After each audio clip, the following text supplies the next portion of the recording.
walang silbi. Yan ang sumpa nila sa sinapupunang nagluwal ng isang supling na babae. Habang nagdurugo si Elena sa malamig na ospital, nagpapakasasa sa karangyaan ang kanyang asawa at ang paboritong kabit nito. Pinalayas ng walang awa, tinanggalan ng dignidad. Ngunit sa pagbagsak ng ulan, isang imperyo ng kakanin ang isinilang mula sa abo ng pangaalipusta.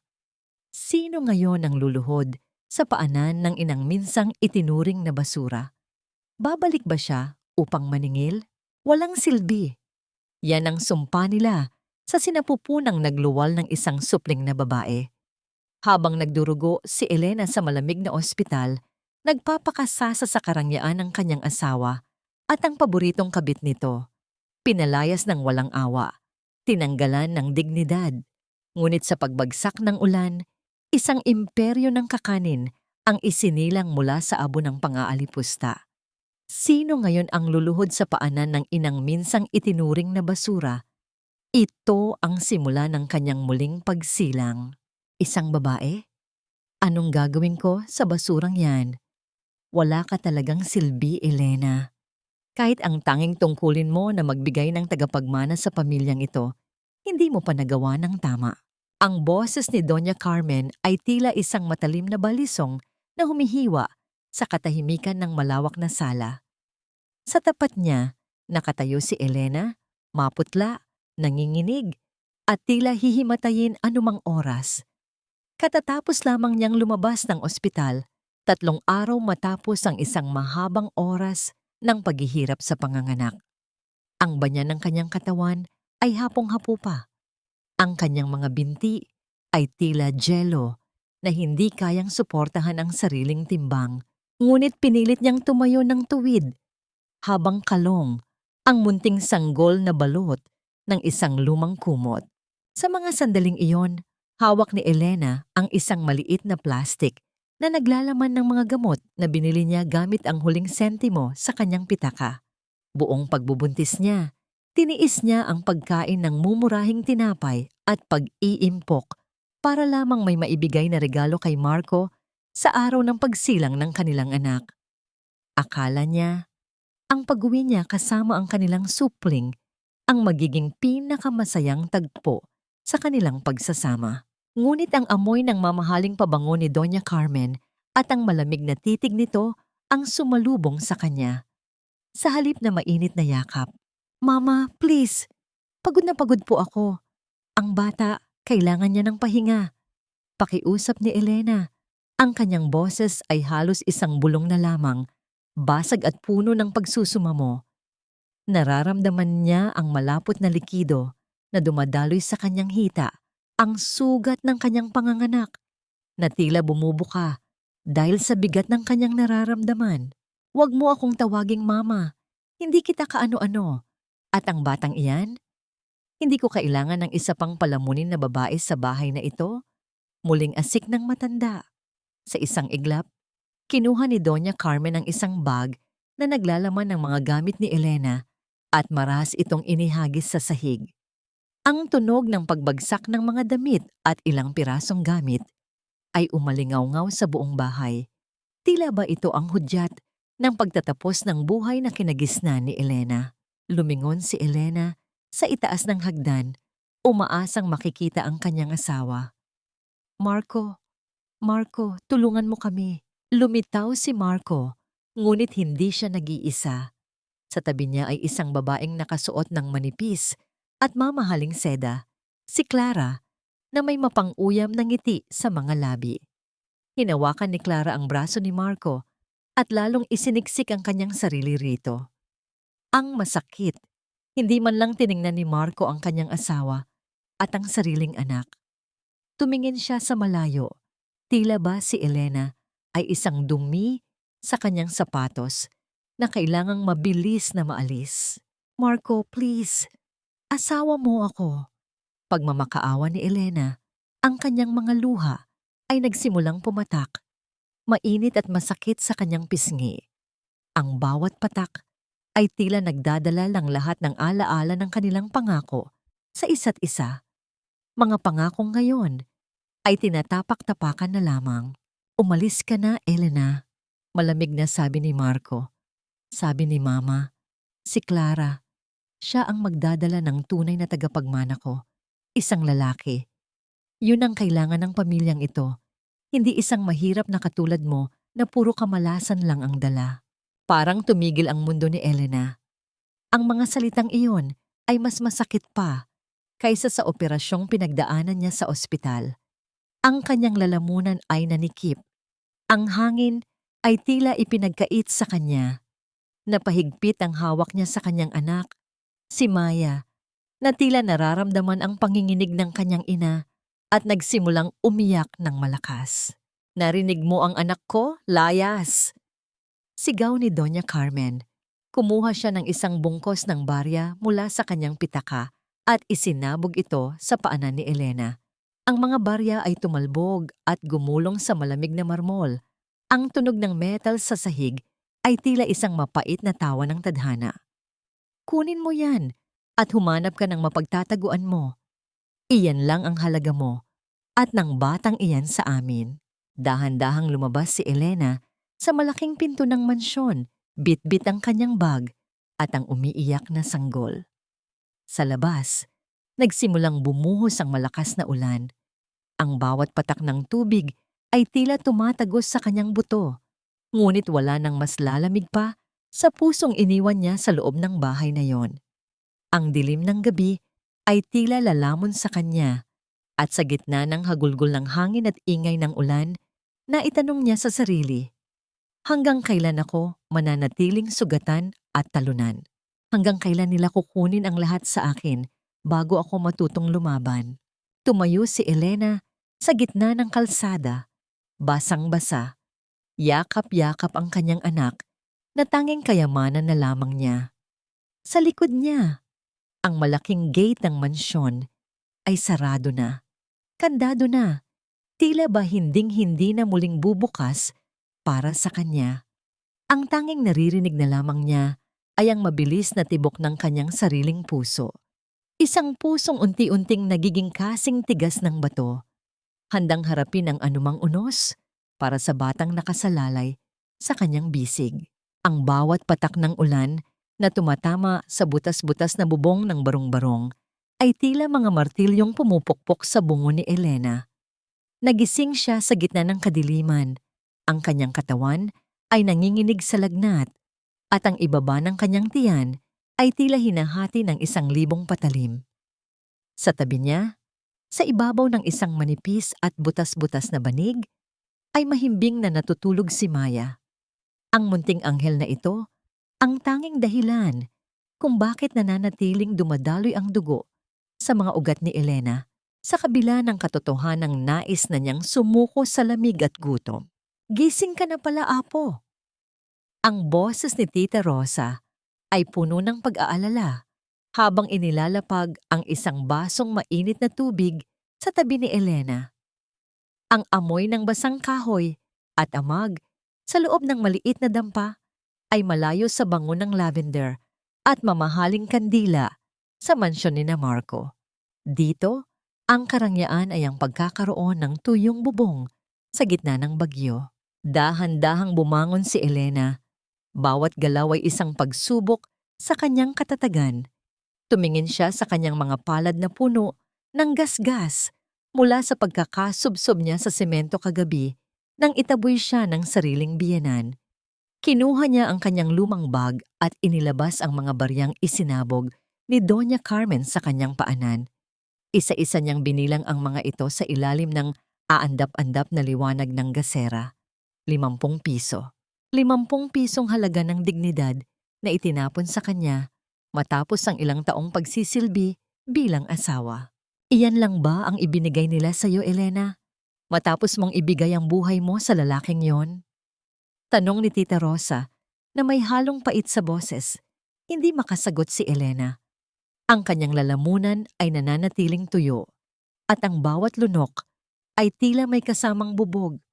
Ang sakit na nararamdaman niya sa puso ay mas matindi pa kaysa sa anumang pisikal na sugat. Naalala niya ang mukha ni Marco habang nakayakap kay Clara, ang kawalan ng pakiramdam sa kanyang mga mata habang pinapanood siyang itaboy sa gitna ng unos. Hindi ko kailangan ng awa nila, tita, bulong ni Elena. Ang kanyang boses ay tila isang kaskas ng tuyong dahon. Ang 50 pisong ito, gagawin ko itong pundasyon ng buhay namin ni Maya. Hinding-hindi na nila kami muling makikitang lumuluha. Inabot ni Tita Rosa ang isang lumang kahon mula sa ilalim ng kanilang hapag. Kung ganoon, gamitin mo ito. Iyan ang tanging naiwan ng nanay mo bago siya pumanaw. Alam mo kung gaano siya kahusay gumawa ng kakanin. Sabi niya, ang sikreto ng masarap na kakanin ay hindi lang sa asukal, kundi sa pasensya at pagmamahal. Nang buksan ni Elena ang kahon, sumalubong sa kanya ang amoy ng luma, ngunit malinis na kagamitan sa pagluluto, mga lanera, munting gilingan, at isang lumang notebook na puno ng mga sulat kamay na resipe. Hinawakan niya ang mga pahina ng notebook at tila naramdaman niya ang init ng kamay ng kanyang ina na gumagabay sa kanya. Sa bawat resipe ng puto bumbong, bibingka at kutsinta, may mga kwento ng pagsisikap. Pinilit ni Elena na tumayo. Kahit na kumikirot ang kanyang buong pagkatao, lumabas siya sa likod bahay kung saan naroon ang isang maliit na kalan na ginagamitan ng uling. Sa gitna ng bumubuhos na ulan, nagsimula siyang magkaskas ng niyog. Ang bawat hagod ng kanyang kamay ay puno ng pait. Sa bawat pag-ikot ng gilingan, iniisip niya ang mukha ni Doña Carmen. Sa bawat pag-aayos ng uling, naaalala niya ang pagtalikod ni Marco. Akala ninyo ay natapos na ninyo ako. Bulong niya sa sarili habang ang usok mula sa kalan ay humahalo sa malamig na hangin ng madaling araw. Akala ninyo ay basura kaming mag-ina, ngunit ang basurang itinapon ninyo ay siyang magluluto ng inyong pagkatalo. Ang pawis ni Elena ay humahalo sa kanyang mga luha habang tinitimpla ang unang salang ng malagkit na kanin. Ang kanyang mga kamay, na dati ay malambot at madalas na hinahawakan ni Marco, ngayon ay nagsisimulang magaspang at mapuno ng uling. Ngunit sa gitna ng pagpapahirap na ito, nakaramdam siya ng isang kakaibang lakas. Ito ang lakas ng isang inang wala ng takot mawalan dahil kinuha na sa kanya ang lahat. Nang maluto ang unang batch ng puto bumbong, ang bango nito ay tila isang himala na bumalot sa kanilang maliit na dampa. Ito ay amoy ng pag-asa sa gitna ng abo. Binuhat ni Elena si Maya at hinalikan ang noo nito. Para sa iyo ito, anak, hindi ka lalaking busabos. Gagawin kitang reyna sa sarili nating kaharian. Ngunit sa labas, ang bagyo ay lalong lumalakas. Ang tubig baha ay nagsisimulang pumasok sa ilalim ng kanilang pinto.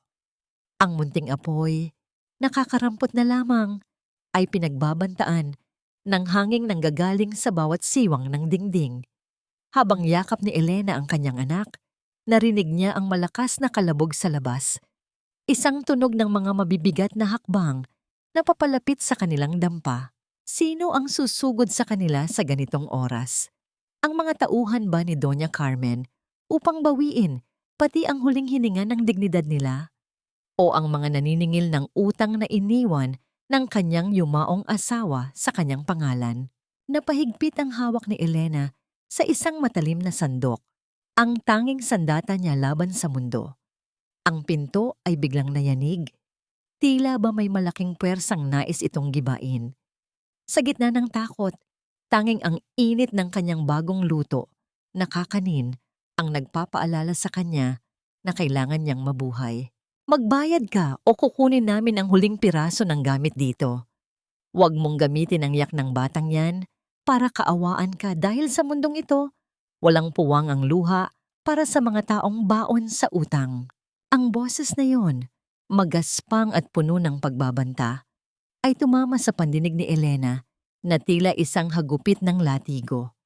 Sa gitna ng madilim na pasilyo ng simbahan ng Quiapo, kung saan nagtitipon ang mga tao para sa unang madaling araw ng simbang gabi, nakatayo si Elena sa isang sulok, nanginginig ang mga kamay habang hawak ang maliit na bilao ng puto bumbong. Sa kanyang likuran, Nakatali sa isang pirasong tela, si Maya, na tila nararamdaman ng panganib kaya't nananatiling tahimik. Ang kanyang munting hininga ay mainit sa batok ng ina. Ang tinutukoy ng lalaki ay ang utang na iniwan ni Marco, mga lihim na sugal at maling desisyon na ipinasa sa balikat ni Elena bago siya itaboy ng pamilyang iyon. Ang mga lalaking nakatayo sa harap niya ay may mga mukhang tila inukit mula sa bato, walang awa, at handang manakit para sa barya. Sa mga sandaling iyon, ang tanging proteksyon ni Elena ay ang usok na nagmumula sa kanyang munting kalan, ang bango ng galapong at margarin na pilit na humahalo sa amoy ng basang aspalto at pawis ng maraming tao. Ang bawat sentimong kinita niya mula sa pagtitinda sa nakaraang 3 oras ay nakatago sa loob ng kanyang medyas, isang lihim na kayamanan na hindi niya maaring hayaang makuha ng iba. Ang bawat sentimo ay katumbas ng gatas ni Maya, ng gamot para sa kanyang sariling sugat at ng pag-asa na balang araw ay hindi na sila magtatago sa dilim. Wala po akong pera ngayon. Parang awa niyo na. Bukas na lang po. Pagsusumamo ni Elena, ang kanyang boses ay nanginginig, ngunit may bakas ng matigas na paninindigan. Ang kanyang mga mata ay pagod, napapalibutan ng itim na marka dahil sa puyat. Ngunit sa loob ng mga matang iyon ay nag-aalab ang isang apoy na hindi kayang patayin ng anumang bagyo. Ang isa sa mga lalaki ay humakbang ng pasulong. Ang kanyang kamay ay nakataas na tila sasampalin ang pagod na mukha ni Elena. Napapikit si Elena. Hinihintay ang sakit. Iniisip na lamang na kailangan niyang protektahan ang kanyang anak sa anumang paraan.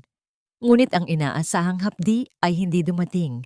Sa halip, isang boses, malalim, kalmado, ngunit puno ng awtoridad, ang bumasag sa tensyon. Magkano ba ang lahat ng tinda mo?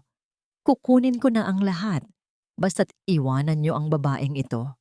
Dahan-dahang iminulat ni Elena ang kanyang mga mata. Sa harap niya ay nakatayo ang isang lalaki na tila hindi nababagay sa magulo at maruming paligid ng kuyapo. Nakasuot siya ng isang dekalidad na itim na overcoat, maayos ang pagkakaahit, at may mga matang tila nakakakita sa kaibuturan ng kaluluwa ng sinumang titingnan niya. Ito si Attorney Gabriel. Ang kanyang presensya ay tila isang pader ng yelo na nagpalamig sa nag-aapoy na galit ng mga naniningil. Sino ka ba? Huwag kang makialam dito kung ayaw mong masaktan, banta ng isang lalaki, ngunit kitang-kita ang pag-aalinlangan sa kanyang boses nang makita ang mamahaling relo at ang tindig ng lalaki sa harap nila. Hindi nagbago ang ekspresyon ni Gabriel. Kumuha siya ng 1,000 piso mula sa kanyang pitaka at inilapag ito sa ibabaw ng bilao ni Elena. Attorney Gabriel Sandoval, kung gusto niyo ng gulo, maaari nating pag-usapan ito sa korte bukas ng umaga o maaari ninyong kunin ang perang ito at lumayas bago ko tawagin ang mga pulis na nakatambay sa kabilang kanto.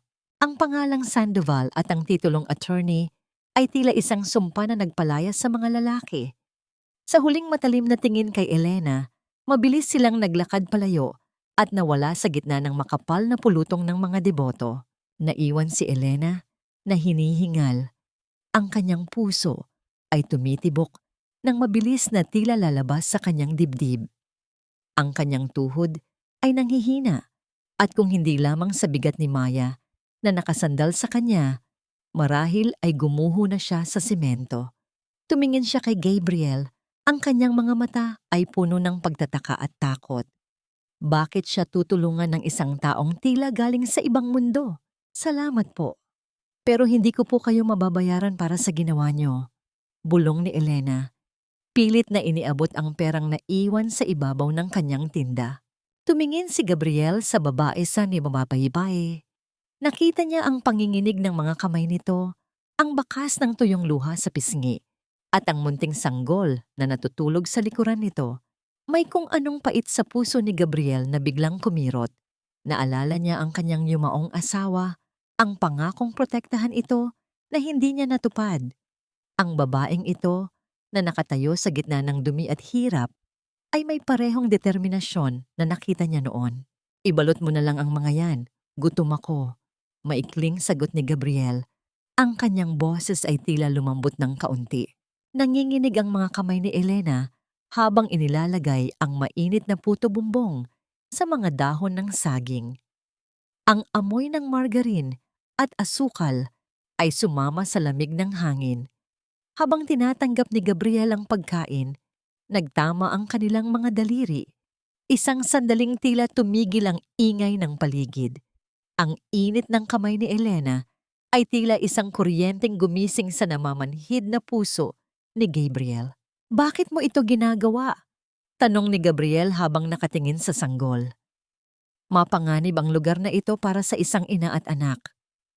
Yumuko si Elena, inayos ang kumot ni Maya. Wala na po akong ibang mapupuntahan. Ito lang po ang alam kong paraan para mabuhay kami. Sabi ng nanay ko, hanggat may apoy sa kalan, may pag-asa. Napatahimik si Gabriel. Ang simpleng pilosopiya ng babaeng ito ay tila mas makapangyarihan kaysa sa lahat ng batas na pinag-aralan niya sa universidad. Kinuha niya ang isa sa mga kakanin at kinagat ito. Ang lasa, matamis, malambot, at puno ng alaala ay tila isang haplos sa kanyang sugatang kaluluwa. Sa loob ng maraming taon, iyon ang unang pagkakataon na nakaramdam siya ng tunay na init. Masarap, sabi niya ng tapat. Huwag kang aalis dito. Babalik ako bukas. Hindi na naghintay si Gabriel ng sagot at mabilis na naglakad palayo. Nawala sa karamihan bago pa makapagpasalamat muli si Elena. Ngunit ang presensya niya ay naiwan, tila isang proteksyon na hindi kayang buwagin ng anumang banta. Habang ang araw ay unti-unting sumisikat sa likod ng simbahan, napansin ni Elena ang isang bagay na nahulog mula sa bulsa ni Gabriel kanina. Isang maliit na calling card na may gintong letra, Attorney Gabriel Sandoval, Criminal and Family Law. Ngunit bago pa man niya ito maitago, isang pamilyar na boses ang narinig niya mula sa di kalayuan. Isang boses na nagpalamig sa kanyang buong pagkatao. Tingnan mo nga naman, ang basurang itinapon namin, dito pala namamayagpag sa tabi ng simbahan. Lumingon si Elena at nakita ang isang mamahaling itim na sasakyan na nakatigil sa gilid ng kalsada. Ang bintana ay dahan-dahang bumaba. Inilalantad ang mukha ni Clara na may suot na mamahaling salamin sa mata at isang mapang-asar na ngiti. Sa tabi niya, nakaupo si Marco na hindi man lang makatingin ng direkta kay Elena. Ang nakaraan na pilit nilalayuan ni Elena ay muling bumalik. Dala ang isang bagong banta na mas talamak kaysa sa mga lalaking naniningil ng utang. Ang marangyang sasakyan ni Marco ay tila isang malaking anino na lumamon sa munting liwanag ng gasera ni Elena. Sa loob ng malamig na aircon, nakaupo si Clara na tila isang reyna, habang si Elena ay nakatayo sa gitna ng usok ng uling at amoy ng pawis. Ang pagitan ng kanilang mga mundo ay hindi lamang gawa sa makapal na salamin ng kotse, kundi sa libu-libong latay ng pang-aapi na iniwan sa puso ni Elena. Oh, look at you, Elena. From a mistress of the house to a mistress of the streets, bagay na bagay sa iyo ang amoy ng usok at dumi. Ang tawa ni Clara ay malutong, mapait, at puno ng panunuya. Inalis niya ang kanyang mamahaling salamin sa mata upang mas masusing malait ang anyo ni Elena. Hindi ko akalaing ang paboritong manugang ni Doña Carmen ay nauwi sa pagtitinda ng basura sa kalsada. Nanigas ang buong katawan ni Elena. Ang bawat salita ni Clara ay tila isang patak ng asido sa kanyang sariwang sugat. Gusto niyang sumigaw. Gusto niyang lumaban. Ngunit ang bigat ni Maya sa kanyang likuran ang nagpapaalala sa kanya na wala siyang karangyaan para sa galit. Kailangan niyang maging matatag. Hindi basura ang tinitinda ko, Clara. Ito ay malinis na hanapbuhay. Ang boses ni Elena ay mahina, ngunit may diin na tila bakal. Hindi niya inalis ang kanyang tingin sa mga mata ng babaeng umagaw sa kanyang asawa. Mas mabuting amoy usok ang mga kamay ko kaysa amoy ng perang galing sa pagnanakaw ng kaligayahan ng iba. Lalong tumindi ang ngiti ni Clara, isang nangiting tila nagbabadya ng mas malalim na sakit. Lumingon siya kay Marco na hanggang ngayon ay nakatitig lamang sa manibela. Ang mga kamay ay mahigpit na nakahawak sa balat nito. Marco, honey, tingnan mo ang dati mong asawa. Hindi mo ba siya bibigyan ng kahit kaunting limos? Baka kasi hindi sapat ang kinikita niya para pambili ng gatas ng batang yan. Kung sa'yo ba talaga ang batang yan? Sa mga salitang iyon, tila tumigil ang paghinga ni Elena. Ang pagduda sa dangal ng kanyang anak ay ang tanging bagay na hindi niya kayang palampasin. Marco, tumingin ka sa akin, sigaw ni Elena. Ang kanyang boses ay nanginginig sa uat. Sabihin mo sa kanya, sabihin mo sa babaeng iyan na asawa mo ako nang ipanganak ko si Maya. Huwag mong hayaang tapakan niya ang pagkatao ng sarili mong dugo. Dahan-dahang lumingon si Marco. Ang kanyang mga mata ay walang buhay. Tila isang taong matagal nang sumuko sa sarili niyang konsensya. Ngunit bago pa siya makapagsalita, hinawakan ni Clara ang kanyang pisngi at hinalikan siya sa harap ni Elena. Isang halik na puno ng pagmamay-ari at panunupil. Wala na siyang pakialam sa inyo, Elena. Ang bulong ni Clara matapos ang halik. Sapat na malakas para marinig ng mga taong dumadaan sa bangketa. Ang tanging hinihintay namin ngayon ay ang pagsilang ng tunay na tagapagmana ng pamilya. Isang lalaki, hindi isang batang babae na simula pa lang ay itinuring na ring basura ni Doña Carmen. Kumuha si Clara ng isang 500 piso mula sa kanyang bag, nilamukos ito at inihagi sa tapat ng bilao ni Elena. Ang pera ay nahulog sa putikan, unti-unting nababasa at nadudumihan. Yan, pambili ng disenteng damit para sa anak mo. Huwag mo nang hintayin na mamatay siya sa gutom, gaya ng pagpili mong mabuhay sa dumi. Ang tunog ng pagsasara ng bintana ng sasakyan ay tila isang hatol ng kamatayan para sa huling pag-asa ni Elena kay Marco. Habang mabilis na humaharurot ang sasakyan paalis, ang tanging naiwan ay ang alikabok at ang usok na bumabalot sa munting pwesto ni Elena. Nanghihina siyang napasandal sa poste ng ilaw. Ang kanyang mga luha na kanina pa niya pinipigilan ay mabilis na dumaloy, mainit at masakit. Ang bawat hikbi ay tila isang punyal na sumasaksak sa kanyang dibdib. Sa loob-loob niya, naitanong niya kung bakit ang mundong ito ay tila panig sa mga taong walang puso. Bakit kailangang dumanas ng ganitong hirap ang isang inang wala namang ibang hangad kundi ang mabuhay ng marangal? Kinuha ni Elena ang calling card na ibinigay ni Gabriel kanina. Ang gintong letra nito ay kumikinang sa ilalim ng madilim na langit. Attorney Gabriel Sandoval. Sa sandaling iyon, ang maliit na piraso ng papel na yon, ang tanging bagay na nagpapaalala sa kanya na hindi lahat ng tao ay tila sina Marco at Clara. May mga taong handang tumayo sa panig ng mga inaapi. Ngunit bago pa man niya maisip ang susunod na hakbang, isang matanda ang lumapit sa kanya. Ang kanyang mukha ay puno ng pag-aalala. Ito si Aling Maring, ang katabing tindera ni Elena na matagal na sa Quiapo.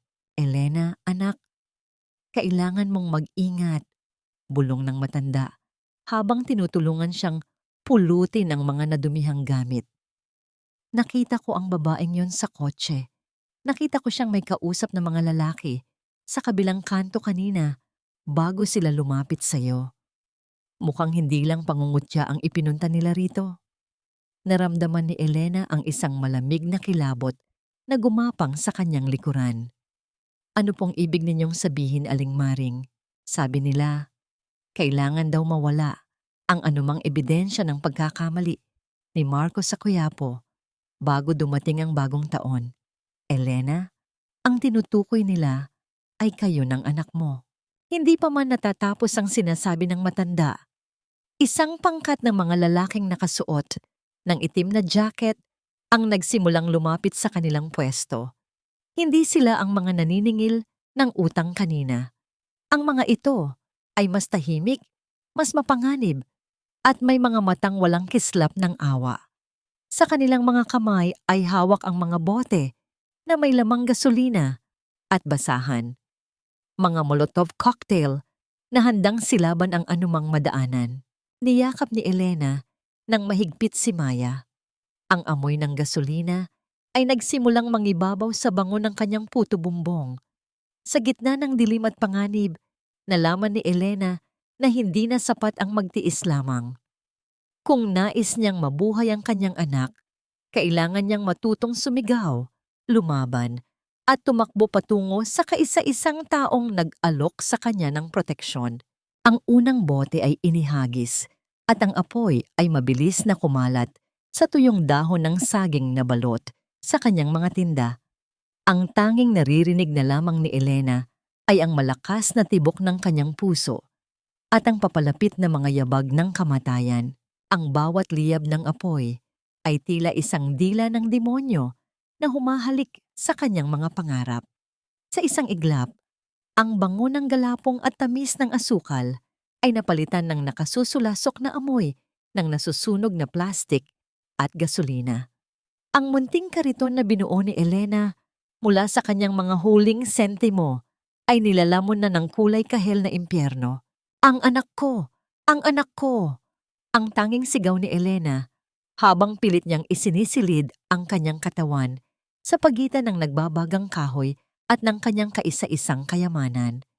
Naramdaman niya ang init ng apoy na tumatama sa kanyang balat. Isang hapdi na tila gustong balatan ang kanyang pagkatao, ngunit mas matindi ang init ng takot para kay Maya. Ang tunog ng pagkabasag ng isa pang bote ng Molotov ay naging hudyat ng mas malaking panganib. Ang mga tao sa paligid ay nagkakagulo.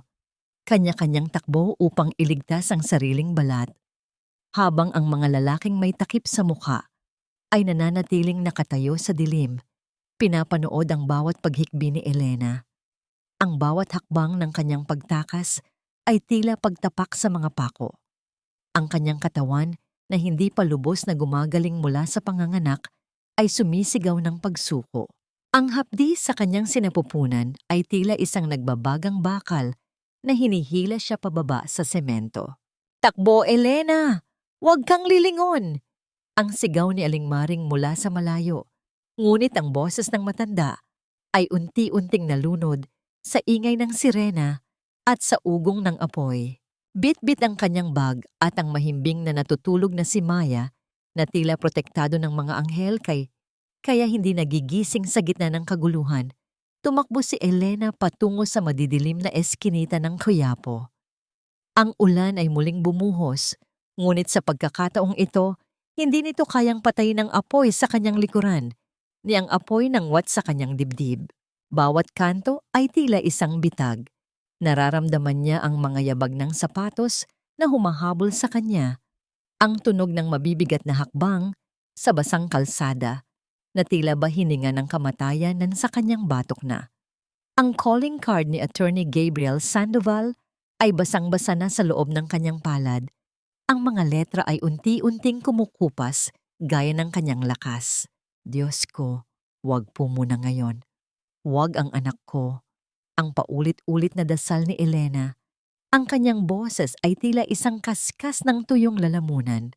Napasandal siya sa isang malamig at maduming pader nang maramdaman niyang hindi na kaya ng kanyang mga binti ang bigat ng kanyang nararamdaman. Ang paningin niya ay nagsisimulang lumabo. Ang mga ilaw sa paligid ay nagiging malalaking bilog ng dilaw at pula. Sa gitna ng kanyang pagkahilo, nakita niya ang isang gusali na may maliit na karatulan ng liwanag. Doon, sa itaas ng isang luma, ngunit kagalang-galang na pintuan, nakasulat ang pangalan ng opisina ni Gabriel. Sa bawat huling lakas na mayroon siya, kinaladkad ni Elena ang kanyang sarili patungo sa pintuan. Ang bawat paghinga niya ay tila may kasamang dugo. Nang marating niya ang tapat ng may opisina, nagsimula siyang humampas sa pinto. Ang tunog ng kanyang mga kamao sa kahoy ay tila isang desperadong awit ng isang taong malunod na. "Attorney? Attorney, tulong!" Ang huling bulong ni Elena bago tuluyang bumigay ang kanyang mga tuhod. Napaupo siya sa sahig, yakap-yakap si Maya habang ang ulan ay patuloy na humuhugas sa uling na nasa kanyang mukha. Ang pinto ay dahan-dahang bumukas. Ang liwanag mula sa loob ay tumama sa kanyang mga mata at doon ay nakita niya si Gabriel. Hindi na nakasuot ng mamahaling coat, kundi isang simpleng puting sando. Ang mukha ay puno ng pagkagulat at agad na napalitan ng matinding galit nang makita ang kalagayan ng babae sa kanyang harapan. Elena, anong nangyari sa'yo? Ang boses ni Gabriel ay puno ng pag-aalala habang mabilis siyang lumuhod upang alalayan ng babae. Hindi makapagsalita si Elena. Itinaas lamang niya ang kanyang nanginginig na kamay. Itinuturo ang direksyon kung saan nanggagaling ang usok. Sa sandaling iyon, ang takot sa kanyang mga mata ay nagsalita ng higit pa sa anumang salita. Dinala siya ni Gabriel sa loob, sa isang silid na amoy kape at lumang papel. Doon, sa gitna ng katahimikan ng opisina, naramdaman ni Elena ang kauna-unahang pagkakataon na siya ay ligtas. Inilapag niya si Maya sa isang malambot na sopa. Ang kanyang mga mata ay hindi maalis sa bata. Nilinis ko ang sugat mo, pero kailangan mong magpahinga, sabi ni Gabriel habang iniaabot ang isang baso ng tubig. Sino ang gumawa nito sa iyo, Elena? Sabihin mo sa akin ang totoo. Tumingin si Elena kay Gabriel. Ang kanyang mga mata ay punong-puno ng pait. Ang pamilya ng asawa ko. Ang babaeng kasama niya. Gusto nilang mawala kami, attorney. Gusto nilang burahin ang ebidensya na minsan ay naging bahagi ako ng buhay nila.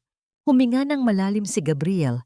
Ang kanyang mga kamao ay nakakuyom sa ilalim ng mesa. Hindi sapat ang pananakit sa iyo, Elena. Ang tangkaing sunugin ang kabuhayan mo at ilagay sa panganib ang buhay ng isang sanggol ay isang krimen na hindi ko hahayaang lumipas ng walang katarungan. Wala akong pera para sa kaso, attorney. Ani Elena, ang kanyang balikat ay bagsak. Ang lahat ng kinita ko, nandoon sa karitong nasunog. Tumayo si Gabriel at lumapit sa bintana. Tinitingnan ang dilim ng gabi. Hindi ko kailangan ng pera mo, Elena. Ang kailangan ko ay ang katapangan mo. Dahil simula sa araw na ito, hindi ka na lang isang tinderang biktima. Simula ngayon, ikaw ay magiging isang babalang hindi nila malilimutan. Ngunit sa gitna ng kanilang pag-uusap, ang telepono ni Gabriel ay biglang tumunog. Isang hindi kilalang numero. Pagkasagot niya, isang boses na malat at puno ng pananakot ang narinig sa kabilang linya. Attorney, huwag mong pakialaman ang basurang nasa opisina mo ngayon kung ayaw mong masunog din ang pangalan at buhay mo. Isang babala lang ito. Ibibigay mo sa amin ang bata at mananatiling tahimik ang gabi mo. Lumingon si Gabriel kay Elena at sa unang pagkakataon, nakita ni Elena ang isang mapanganib na kislap sa mga mata ng abogado. Hindi ito takot. Ito ay ang kislap ng isang mangangaso na nakahanap na ng kanyang biktima. Sino ito? Tanong ni Elena nang mapansin ang pagbabago sa mukha ni Gabriel. Ang mga taong nagpadala sa iyo dito? Sagot ni Gabriel. Ang boses ay kasing lamig ng bakal at nagkamali sila ng taong kinalaban. Elena, hindi lang kakanin ang ititinda natin sa susunod na mga araw. Ititinda natin sa kanila ang sarili nilang impyerno. Ngunit bago pa man makasagot si Elena, narinig nila ang tunog ng pagkabasag ng salamin mula sa ibaba ng gusali. Ang amoy ng usok ay muling pumasok sa silid. Ang mga lalaking humahabol sa kanya ay hindi pa tapos. At sa pagkakataong ito, wala na silang balak na hayaan siyang makalabas ng buhay. Ang bawat piraso ng nagdurugong bubog na lumipad sa sahig ay tila mga bituin ng kamatayan na nagbabadyang tumapos sa huling pag-asa ni Elena. Ang malamig na simoy ng hangin sa gabi ay pumasok sa loob ng opisina. Dala ang amoy ng usok at ang banta ng mga taong walang kaluluwa. Sa gitna ng katahimikan ng gabi, ang tunog ng pagkabasag ng salamin ay umalingaw-ngaw na tila isang hudyat ng digmaan. Elena, dapa! Ang mabilis at mariing utos ni Gabriel. Hindi na naghintay ng sagot ang abogado. Mabilis niyang hinila si Elena pababa. Itinatago ang babae at ang sanggol sa ilalim ng kanyang mabigat na mesang gawa sa matigas na nara. Naramdaman ni Elena ang pagbalot ng mga braso ni Gabriel sa kanya. Isang proteksyong hindi niya kailanman naramdaman mula kay Marco. Ang init ng katawan ni Gabriel ay nagsilbing kalasag laban sa panginginig ng kanyang sariling kalamnan. Ang tunog ng mabibigat na yabag sa pasilyo ay tila tibok ng isang dambuhala. Nararamdaman ni Elena ang bawat paghinga ni Maya sa kanyang dibdib, mababa, mabilis, at puno ng inosenteng takot. Ang bawat hakbang ng mga lalaki sa labas ng pinto ay tila isang pako na ibinabaon sa kanyang puso. Ang takot na nararamdaman niya ay hindi na para sa sarili, kundi para sa munting buhay na kanyang karga. Attorney, anong gagawin natin? Ang pabulong na tanong ni Elena. Ang kanyang boses ay halos hindi marinig sa gitna ng ugong ng kanyang kaba. Ang kanyang mga mata ay nananatiling nakapikit. Pilit na binubura ang imahe ng nagniningas na kariton kanina. Manatili kang tahimik, Elena. Huwag kang lalabas dito kahit anong mangyari. Bulong ni Gabriel. Ang kanyang boses ay malamig at matigas gaya ng bakal. Sa kabila ng panganib, may kung anong kapangyarihan sa tinig ni Gabriel na nagbigay ng kakarampot na lakas kay Elena. Narinig nila ang malakas na pagtulak sa pinto.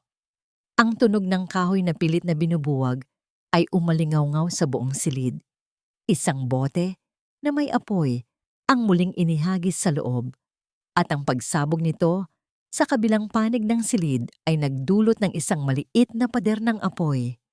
Ang liwanag ng apoy ay sumayaw sa mga dingding. Inilalantad ang mga anino ng dalawang lalaking nakatayo sa may pintuan. May hawak na mga bakal at ang isa ay may nakasukbit na baril sa baywang. Sandoval, ibigay mo na ang babae at ang bata. Huwag mo nang hintaying madamay ang buong gusaling ito. Ang sigaw ng isa sa mga lalaki. Ang boses nito ay puno ng kayabangan. Tila ba ang pumatay ay isang laro lamang para sa kanila. Dahan-dahang tumayo si Gabriel mula sa likod ng mesa, ngunit siniguro niyang nananatiling tago si Elena. Ang kanyang tindig ay tuwid. Ang kanyang mga mata ay nag-aapoy sa galit na mas matindi pa sa apoy na nasa loob ng kanyang opisina. Nakalimutan niyo yata kung kaninong opisina ang pinasok niyo. Ang boses ni Gabriel ay banayad ngunit may nakatagong panganib. Hindi lang ako isang abogado na nagtatanggol sa korte. Ako ang taong sisiguro na bawat hakbang niyo sa loob ng silid na ito ay magiging huling pagkakamali niyo. Isang mabilis na galaw ang sumunod. Bago pa makahakbang ang unang lalaki, kinuha ni Gabriel ang isang mabigat na estatwa ng Lady Justice na nasa ibabaw ng kanyang mesa at buong lakas itong inihagis. Ang tunog ng pagtama ng metal sa bungo ng lalaki ay naging hudyat ng kaguluhan. Sa gitna ng usok at gulo, mabilis na kinuha ni Gabriel ang isang fire extinguisher at binuksan ito. Nililikha ang isang puting ulap na bumalot sa buong silid.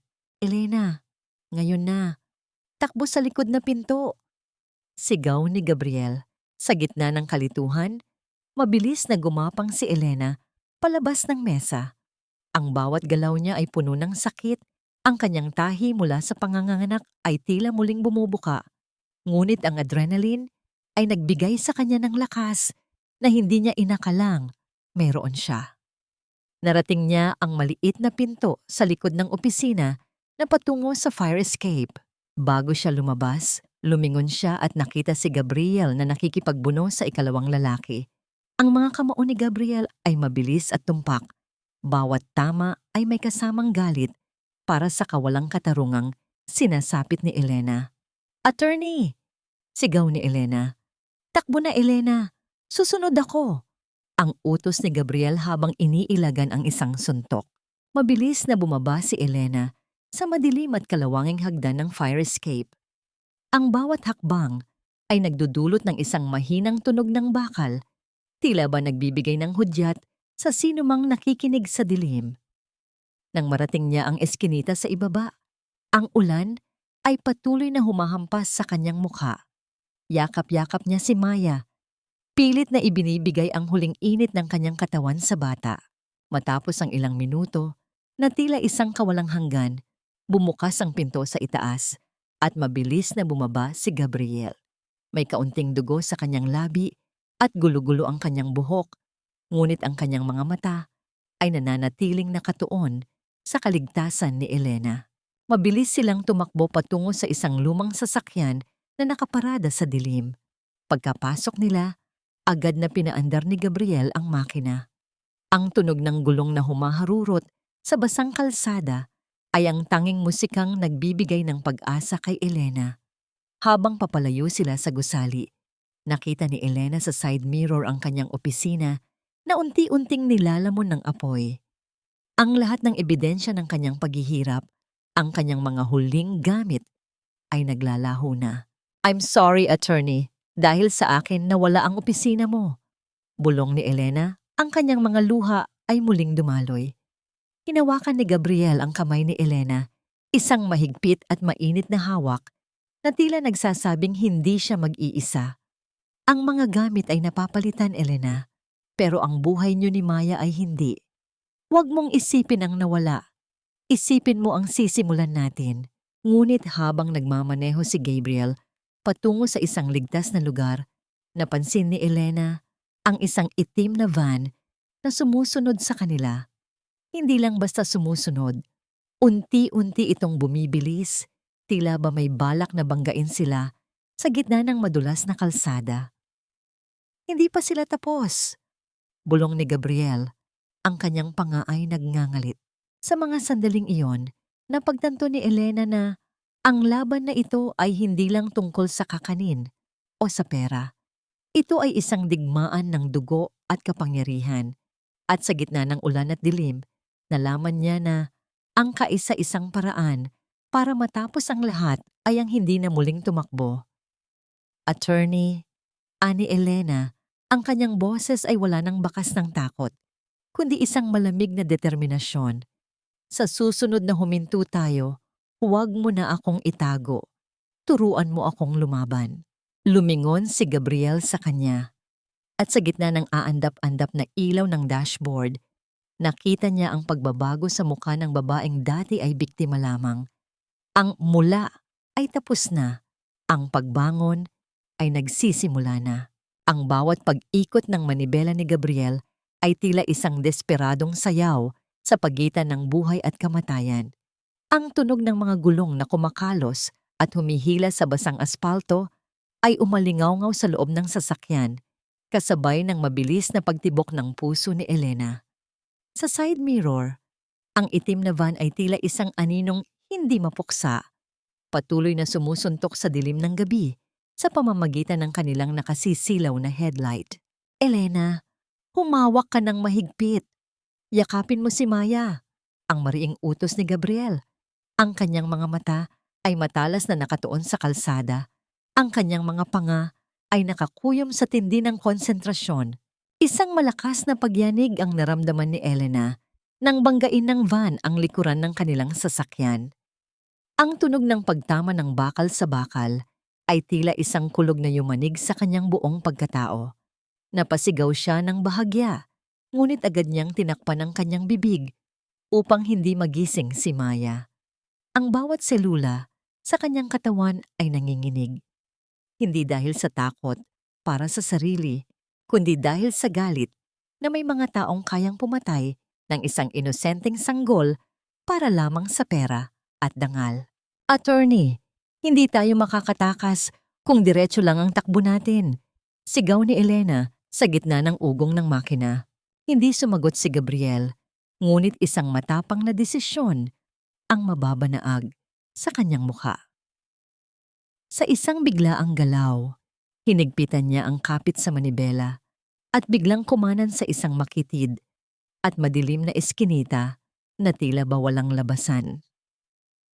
Ang tunog ng sasakyan na sumasagi sa mga basurang lata at pader ay naglikha ng isang nakakangilong ingay, ngunit hindi ito inintindi ni Gabriel. Sa dulo ng eskinita, isang malaking truck ang nakaparada, hinaharangan ang daan. Sa isang iglap, inisip ni Elena na ito na ang kanilang katapusan.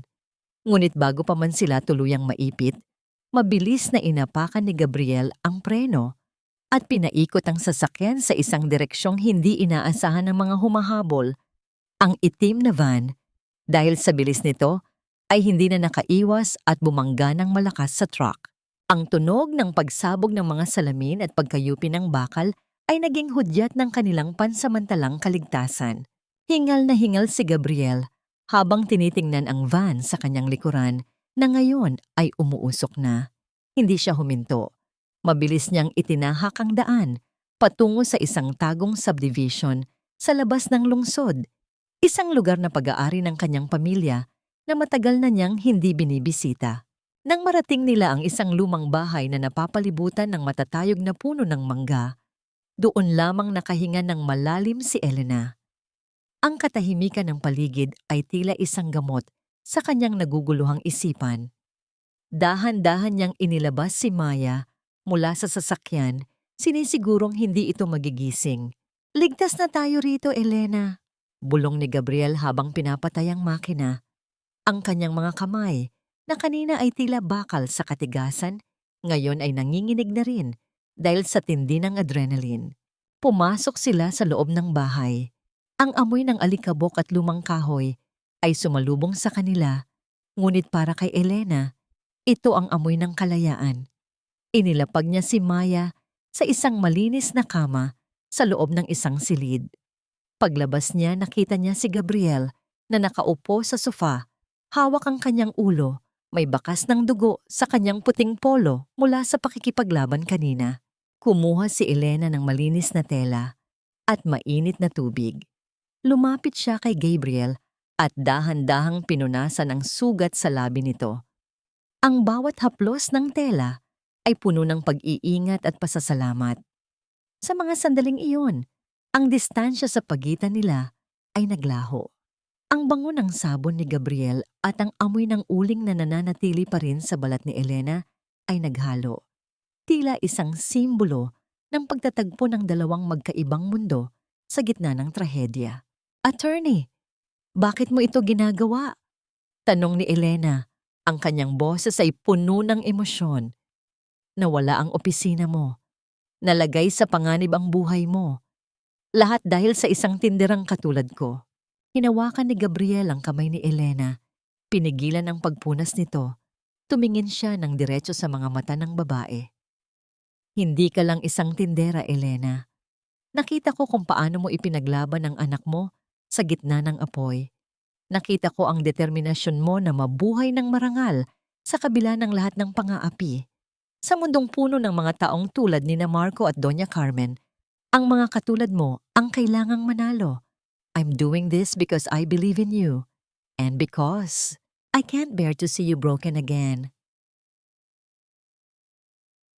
Naramdaman ni Elena ang isang mainit na bugso ng damdamin sa kanyang dibdib. Ito ang kilig na hindi niya naramdaman kay Marco. Isang pakiramdam ng pagpapahalaga, ng pagiging ligtas, at ng pagiging mahalaga.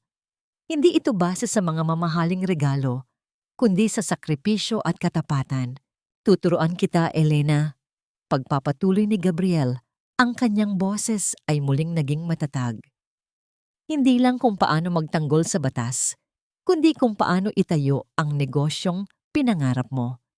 Gagamitin natin ang bawat resipe ng nanay mo para lumikha ng isang imperyo na hinding-hindi nila matititibag.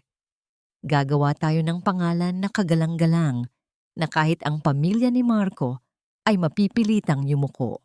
Sa mga sumunod na linggo, ang bahay na iyon ay naging isang kampo ng pagsasanay. Sa umaga, tinuturuan ni Gabriel si Elena tungkol sa pamamahala ng pera, kontrata, at kung paano makipag-usap sa mga supplier. Sa gabi, sa ilalim ng liwanag ng buwan, Sabay nilang niluluto ang mga bagong bersyon ng puto bumbong at bibingka. Ginagamit ang mga modernong kagamitan na ipinabili ni Gabriel. Doon nabuo ang konsepto ng Elena's Kakanin. Hindi lang ito basta kakanin. Ito ay kwento ng isang ina na bumangon mula sa abo. Isang gabi, habang nagpapahinga sila sa veranda, matapos ang isang mahabang araw ng pagluluto, ibinigay ni Gabriel kay Elena ang isang maliit na dokumento. Ito na ang unang hakbang, Elena. Rehistrado na ang pangalan ng kumpanya mo at mayroon na tayong unang malaking kliyente para sa darating na Christmas gala ng Chamber of Commerce. Namilog ang mga mata ni Elena sa tuwa. Chamber of Commerce? Pero, attorney, nandoon ang pamilya ni Marco. Sila ang madalas na panauhin doon. Ngumiti ng bahagya si Gabriel, isang ngangiting may halong plano. Eksakto. Gusto kong makita nila kung ano ang tinapon nilang basura na ngayon ay nagiging ginto. This is not just about business, Elena. This is the start of your victory. Tumayo si Elena at lumapit kay Gabriel. Sa gitna ng katahimikan, kinuha niya ang kamay nito at dahan-dahang idinampi sa kanyang pisngi bilang pasasalamat. Ang tinginan nila ay tumagal ng ilang sandali. Puno ng mga salitang hindi kailangang bigkasin, ng paghanga, ng pag-asa, at ng umuusbong na pag-ibig na mas matamis pa sa anumang kakanin na nagawa nila. Salamat, Gabriel, bulong ni Elena. Hinding-hindi ko sasayangin ang pagkakataong ito. Ngunit, sa kabila ng kanilang tagumpay, hindi alam ni Elena na sa kabilang panig ng lungsod, si Clara ay unti-unti nang nauubusan ng pasensya. Ang balitang hindi namatay si Elena sa sunog ay nakarating na sa kanya. At sa pagkakataong ito, hindi na lang Molotov cocktail ang gagamitin niya. May hawak siyang isang lihim na maaaring sumira sa reputasyon ni Gabriel at bawiin si Maya mula kay Elena sa legal na paraan. Akala mo ba ay nakatakas ka na, Elena? Ang dumi ng kalsada ay hindi nabubura ng kahit anong mamahaling pabango.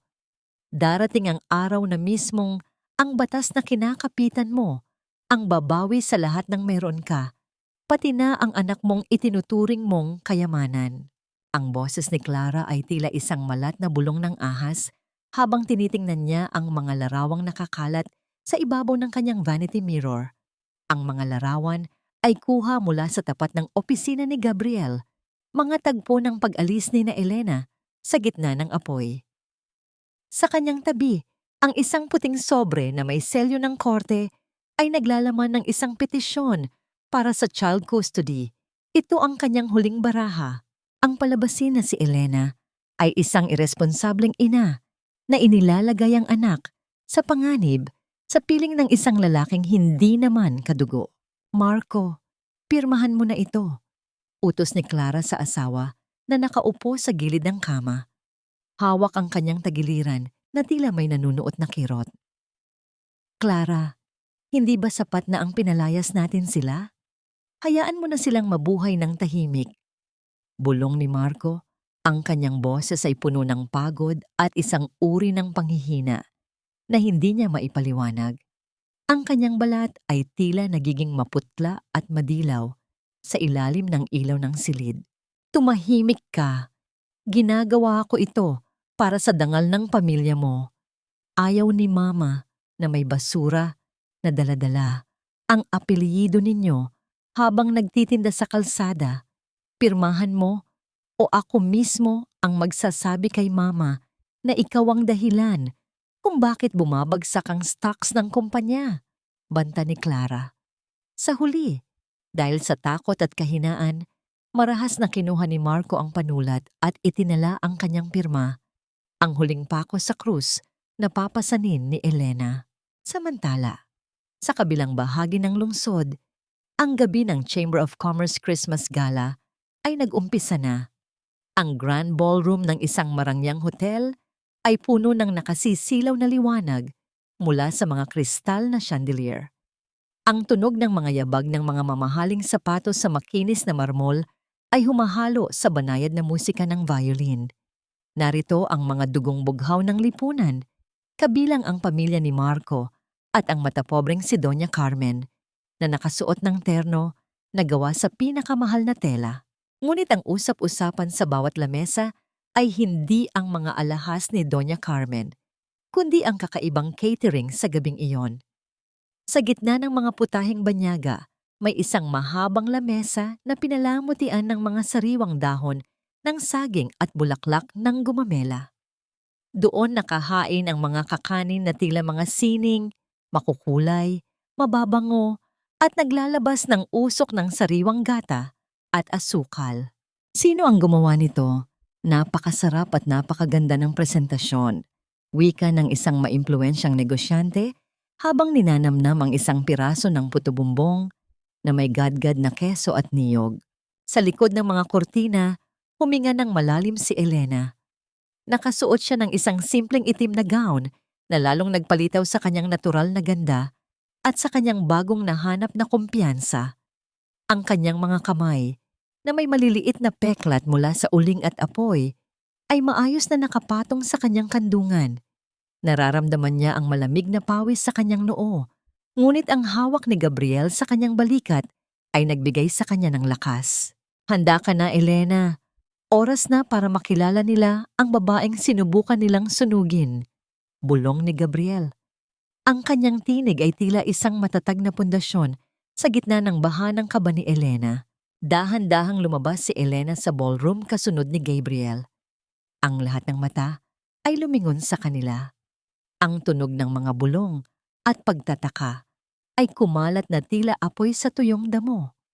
Nang makita ni Doña Carmen ang pamilyar na mukha, halos mabitawan nito ang kanyang baso ng champagne. Ang tunog ng pagtama ng kristal sa lamesa ay naging hudyat ng tensyon. Elena, ang naniningkit na mga mata ni Doña Carmen ay puno ng uwat at pagkamangha. Anong ginagawa ng tinderang ito rito? Hindi nagpatinag si Elena. Lumakad siya ng may dignidad patungo sa gitna ng entablado nang ipakilala siya bilang ang tagapagtatag ng Elena's Kakanin Heritage Cuisine. Ang bawat hakbang niya sa ibabaw ng carpet ay tila pagbawi sa bawat sandali ng pang-aapi na dinanas niya sa mansyon ng mga ito. Magandang gabi sa inyong lahat. Simula ni Elena, ang kanyang boses ay malinaw at buo. Umaalingaw-ngaw sa bawat sulok ng ballroom. Ang kakanin na tinikman ninyo ngayong gabi ay hindi lang gawa sa napanis na tradisyon. Ito ay gawa sa pawis, luha, at sa apoy ng muling pagbangon. Ito ay simbolo na ang isang inang itinapon ay kayang magtanim ng sarili niyang hardin. Lumingon si Elena nang diretso kay Doña Carmen at kay Marco. Nakakarating lang kasama si Clara. Ang katahimikan sa loob ng ballroom ay naging mabigat. Tila ba ang hangin ay naging semento. Nakita ni Elena ang pamumutla ni Marco at ang nanggagalaiting mukha ni Clara. Attorney Sandoval, ano ang kahulugan nito? Bakit mo dinala ang basurang ito sa aming pagtitipon? Sigaw ni Clara. Hindi na mapigilan ang kanyang ugali kahit sa harap ng maraming tao. Ang tunog ng kanyang matinis na boses ay bumasag sa pormalidad ng gabi. Ngumiti ng bahagya si Gabriel, isang ngiting tila isang matalim na espada. Ang basurang tinutukoy mo, madam, ay ang pinakamatagumpay na entrepreneur sa sektor ng pagkain ngayong quarter. At bilang kanyang legal counsel, narito ako upang tiyakin na walang sino mang mang-aapi ang makakalapit sa kanya o sa kanyang negosyo. Lalong lumapit si Clara, ang kanyang mukha ay pulang-pula sa galit. Negosyo? Baka nakakalimutan niyo na ang babaeng ito ay may kaso sa amin. Marco, ibigay mo. Inilabas ni Clara ang sobre ng korte at marahas na idinikit ito sa dibdib ni Elena. Ang tunog ng pagtama ng papel sa tela ng gown ni Elena ay tila isang sampal sa harap ng lahat. Basahin mo yan, Elena. Inihain na namin ang kaso para bawiin si Maya. Sa tingin mo ba ay hahayaan naming lumaki ang isang tagapagmana ng pamilya sa piling ng isang babaeng nasasangkot sa mga sunog at gulo sa Quiapo? Hindi ka karapat-dapat na maging ina, sigaw ni Clara. Naramdaman ni Elena ang mabilis na pagtibok ng kanyang puso. Ang pangalan ni Maya ang kanyang tanging kahinaan. Ang kanyang mga kamay ay nagsimulang manginig habang hawak ang dokumento. Ang bulong-bulungan sa paligid ay nagbago. Mula sa paghanga, naging pagdududa. Alam ni Elena ang laro ng mga ito. Ang gamitin ng kanyang hirap noon upang palabasin siyang pabayang ina. Ngunit bago pa man makapagsalita si Elena, isang biglaang pangyayari ang yumanig sa lahat. Si Marco, na kanina pa nakahawak sa kanyang tagiliran, ay biglang naglabas ng isang mahabang ungol ng sakit. Ang tunog ng kanyang pagbagsak sa sahig ay naging hudyat ng kaguluhan. Marco! Marco! Anong nangyayari sa'yo? Tili ni Doña Carmen habang lumuluhod sa tabi ng anak. Ang mukha ni Marco ay naging kulay abo. Ang kanyang mga labi ay nanginginig at may lumalabas na bula sa kanyang bibig. Ang kanyang mga mata ay pilit na lumingon kay Elena, tila humihingi ng tawad o tulong sa gitna ng kanyang paghihingalo. Sa gitna ng sigawan at pagtakbo ng mga tao para tumawag ng doktor, nanatiling nakatayo si Elena. Hawak ang dokumento na naglalayong bawiin ang kanyang anak. Tumingin siya kay Gabriel at sa gitna ng gulo, naramdaman niya ang isang madilim na katotohanan. Ang karma ay hindi lamang dumating. Ito ay sumabog sa harap nilang lahat. Ngunit ang tanong na bumabagabag kay Elena ay hindi ang kalusugan ni Marco, kundi ang laman ng dokumentong hawak niya. Dahil sa ilalim ng petisyon, may isang maliit na sulat kamay na nota na hindi napansin ni Clara. Isang lihim na mensahe mula sa taong nag-abot ng dokumento sa kanila kanina na magbabago sa lahat ng alam ni Elena tungkol sa kanyang anak. Ang bawat tunog ng sirena ng ambulansya ay tila isang babala mula sa langit na nagpapahiwatig ng pagtatapos ng isang kasinungalingan. Sa loob ng puting pasilyo ng ospital, ang amoy ng alkohol at gamot ay humahalo sa amoy ng takot na nanggagaling kay Doña Carmen. Nakaupo ang matanda sa isang silya.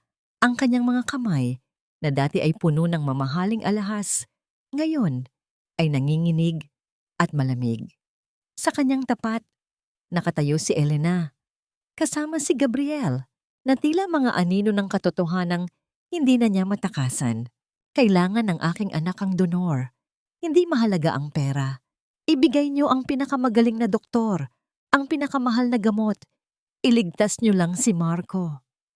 Ang sigaw ni Doña Carmen sa doktor.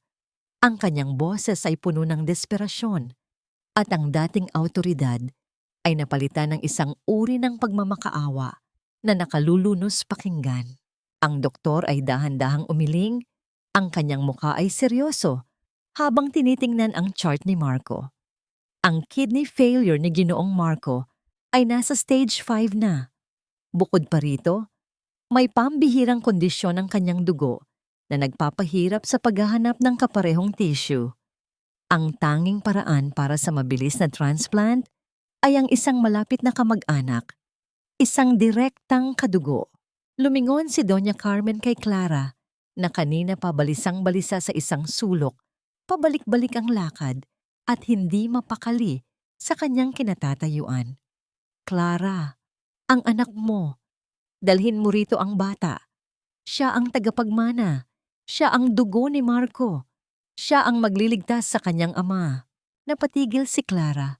Ang kanyang mukha ay naging kulay abo. Ang kanyang mga mata ay pilit na umiiwas sa matalas na tingin ni Doña Carmen.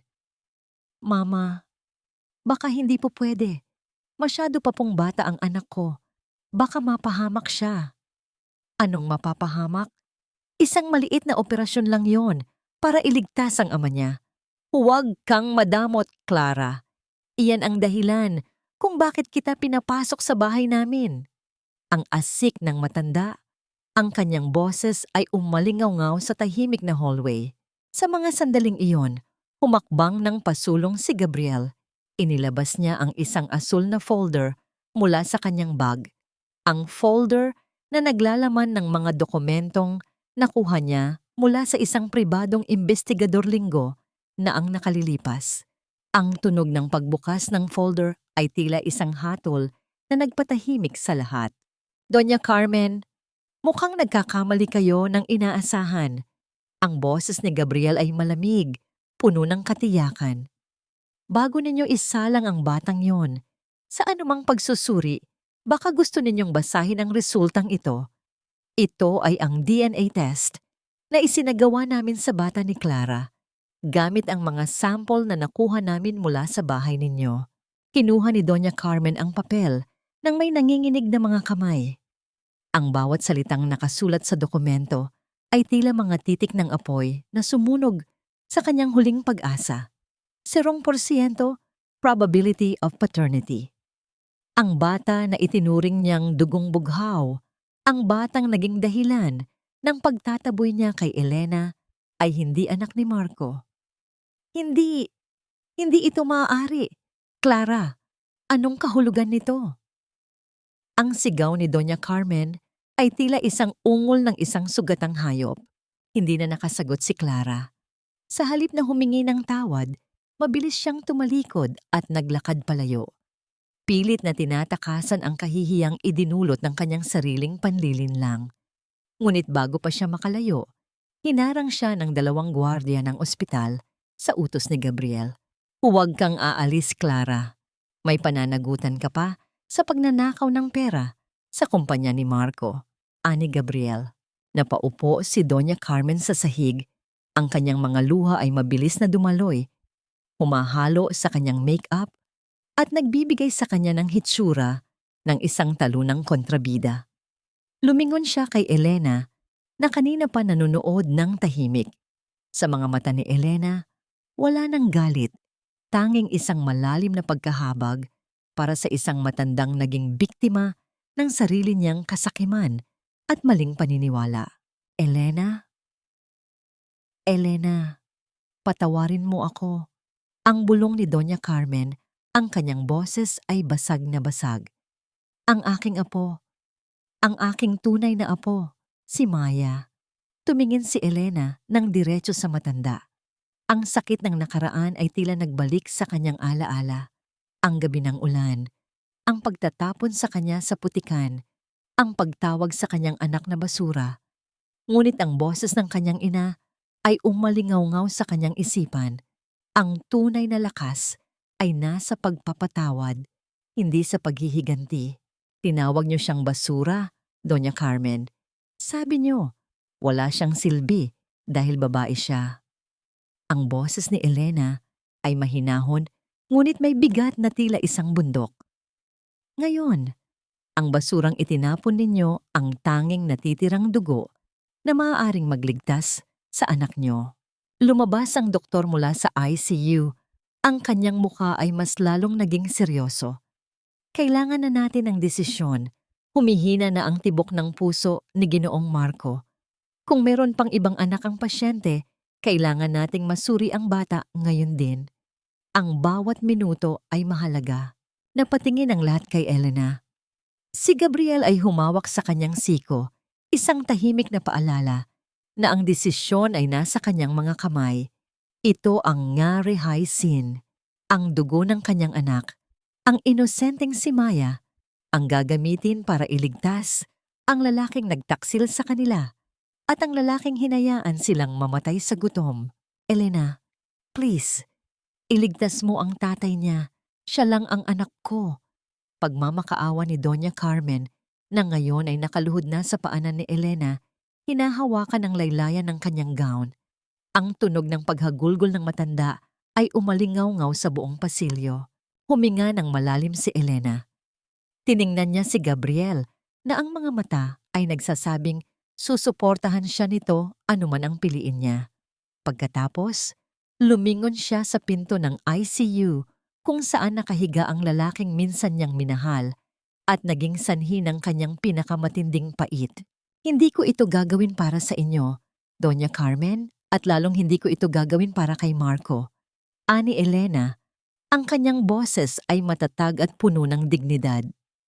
Gagawin ko ito dahil ayaw kong lumaki si Maya na may dalang bigat ng kamatayan ng kanyang ama sa kanyang konsensya. Gagawin ko ito dahil mas mabuting tao ako kaysa sa inyo. Ngunit bago pa man makasagot ang doktor, isang malakas na tunog ng alarm ang narinig mula sa loob ng kwarto ni Marco. Ang mga nurse ay mabilis na nagtakbuhan papasok, dala ang isang defibrillator. Ang tunog ng mga yabag at ang sigaw ng Code Blue ay nagpatahimik sa lahat. Napatayo si Elena, ang kanyang puso ay tila tumigil sa pagtibok. Sa gitna ng gulo, naitanong niya sa sarili, huli na ba ang lahat? Ang pagkakataon ba para sa pagbabayad sala ay tuluyan ng naglaho sa gitna ng tunog ng flatline na nagsisimulang umalingaw-ngaw sa kanyang pandinig. Ang bawat tunog ng Code Blue ay tila isang matalas na kutsilyo na tumataga sa puso ni Elena. Sa loob ng ilang segundo, nagbago ang lahat. Ang desisyon na kailangan niyang gawin ay hindi na tungkol sa pagpapatawad o sa paghihiganti. Ito ay tungkol sa buhay at kamatayan, ang kanyang sariling buhay at ang buhay ng kanyang anak. Iligtas niyo ang tatay ko! Gawin niyo ang lahat ng makakaya niyo! Ang sigaw ni Elena sa mga doktor at nurse na mabilis na gumagawa ng mga hakbang upang buhayin si Marco. Sa gitna ng kaguluhan, hinawakan ni Gabriel ang kamay ni Elena. Isang pagyakap na hindi lamang nagbibigay ng lakas, kundi pati na rin ng isang tahimik na pagmamahal. Elena, handa ako kung ano man ang iyong magiging desisyon. Matapos ang ilang mahabang minuto na tila isang kawalang hanggan, lumabas ang doktor mula sa ICU. Ang kanyang mukha ay walang emosyon. Ginamit namin ang lahat ng aming makakaya, ngunit tumigil na ang kanyang puso. Hindi na namin siya kayang buhayin. Ang mundo ni Doña Carmen ay tila gumuho. Ang kanyang sigaw ng kalungkutan ay tila isang ligaw na hayop na nadurog ng paghihirap. Ngunit bago pa man siya tuluyang mawalan ng pag-asa, lumapit si Elena sa kanya at kinuha ang kamay ng matanda. Magiging maayos din ang lahat, Doña Carmen. Hindi ko hahayaang maging malungkot si Maya. Bulong ni Elena. Ang kanyang boses ay puno ng pagpapatawad. Pero kailangan mo munang maging matapang. Kailangan mong harapin ang lahat ng iyong nagawa. Sa kabila ng lahat ng kanyang sakit, si Elena ay naglakad patungo sa pintuan ng ICU. Niyakap niya si Maya ng mahigpit, hinalikan ang kanyang noo at sinabi sa kanya, "Magiging maayos ang lahat, anak. Hindi ka mawawalan ng ama." Nang magsimula ang mga pagsusuri upang malaman kung maaari pang isagawa ang paglipat ng atay mula kay Maya papunta kay Marco, napansin ni Elena ang isang kakaibang kilos mula kay Marco.